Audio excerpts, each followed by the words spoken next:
जय श्री कृष्णा।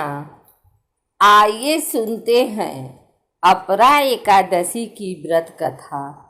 ज्येष्ठ मास के कृष्ण पक्ष की एकादशी को अपरा एकादशी के नाम से जाना जाता है। इस दिन विष्णु जी की विशेष पूजा अर्चना का विधान है। इस बार यह एकादशी 6 जून यानी कि रविवार को है।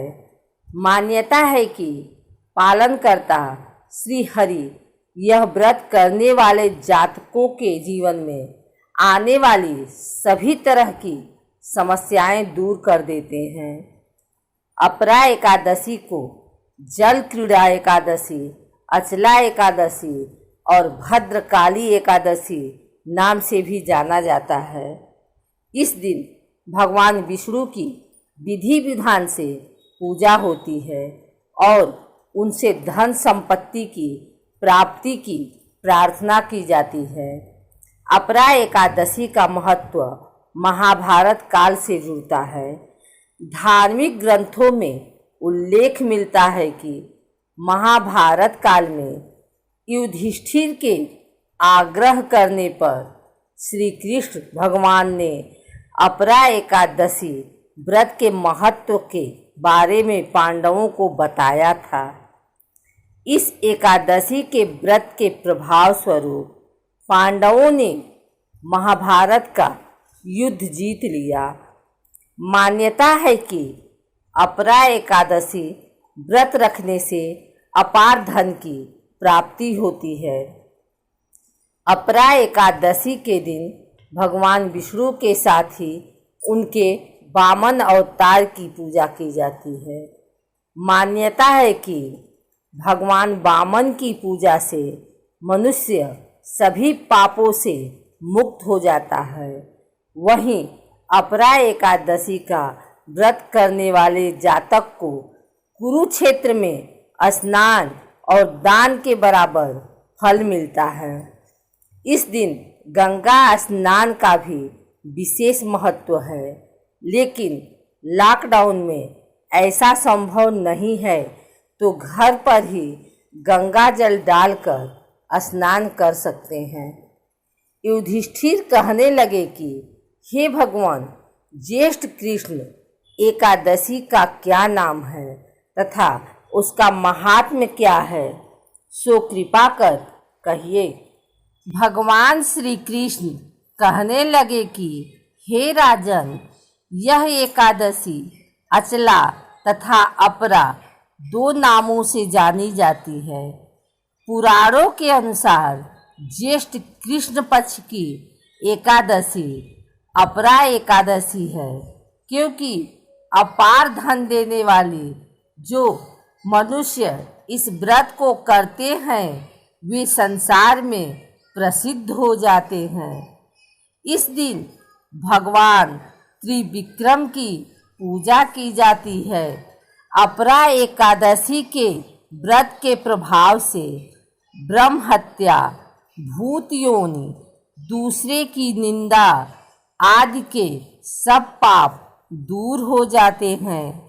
इस व्रत के करने से पर स्त्री गमन, झूठी गवाही देना, झूठ बोलना, झूठे शास्त्र पढ़ना या बनाना, झूठा ज्योतिषी बनना तथा झूठा वैद्य बनना आदि सब पाप नष्ट हो जाते हैं। जो क्षत्रिय युद्ध से भाग जाएं वे नरकगामी होते हैं, परंतु अपरा एकादशी का व्रत करने से वे भी स्वर्ग को प्राप्त होते हैं। जो शिष्य गुरु से शिक्षा ग्रहण करते हैं फिर उनकी निंदा करते हैं वे अवश्य नरक में पड़ते हैं, मगर अपरा एकादशी का व्रत करने से वे भी इस पाप से मुक्त हो जाते हैं। जो फल तीनों पुष्कर में कार्तिक पूर्णिमा को स्नान करने से या गंगा तट पर पितरों को पिंड दान करने से प्राप्त होता है, वही अपरा एकादशी का व्रत करने से प्राप्त होता है। मकर के सूर्य में प्रयागराज के स्नान से, शिवरात्रि का व्रत करने से, सिंह राशि के बृहस्पति में गोमती नदी के स्नान से, कुंभ में केदारनाथ के दर्शन या बद्रीनाथ के दर्शन, सूर्य ग्रहण में कुरुक्षेत्र के स्नान से, स्वर्ण दान करने से अथवा अर्ध प्रसूता गौदान से जो फल मिलता है वही फल अपरा एकादशी के व्रत से मिलता है। यह व्रत पाप रूपी वृक्ष को काटने के लिए कुल्हाड़ी है, पाप रूपी ईंधन को जलाने के लिए अग्नि, पाप रूपी अंधकार को मिटाने के लिए सूर्य के समान, मृगों को मारने के लिए सिंह के समान है। अतः मनुष्य को पापों से डरते हुए इस व्रत को अवश्य करना चाहिए। अपरा एकादशी का व्रत तथा भगवान का पूजन करने से मनुष्य सब पापों से छूटकर विष्णु लोक को जाता है। इसकी प्रचलित कथा के अनुसार प्राचीन काल में महिध्वज नामक एक धर्मात्मा राजा था। उसका छोटा भाई वज्रध्वज बड़ा ही क्रूर, अधर्मी तथा अन्यायी था। वह अपने बड़े भाई से द्वेष रखता था। उस पापी ने एक दिन रात्रि में अपने बड़े भाई की हत्या करके उसकी देह को एक जंगली पीपल के नीचे गाड़ दिया। इस अकाल मृत्यु से राजा प्रेतात्मा के रूप में उसी पीपल पर रहने लगा और अनेक उत्पात करने लगा। एक दिन अचानक धौम्य नामक ऋषि उधर से गुजरे। उन्होंने प्रेत को देखा और तपोबल से उसके अतीत को जान लिया। अपने तपोबल से प्रेत उत्पात का कारण समझा। ऋषि ने प्रसन्न होकर उस प्रेत को पीपल के पेड़ से उतारा तथा परलोक विद्या का उपदेश दिया।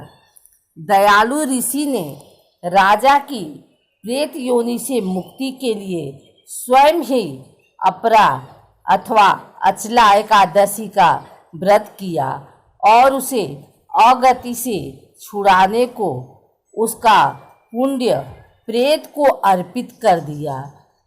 इस पुण्य के प्रभाव से राजा की प्रेत योनि से मुक्ति हो गई।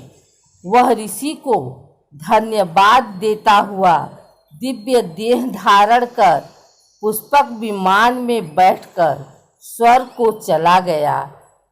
हे राजन, यह अपरा एकादशी की कथा मैंने लोकहित के लिए कही है।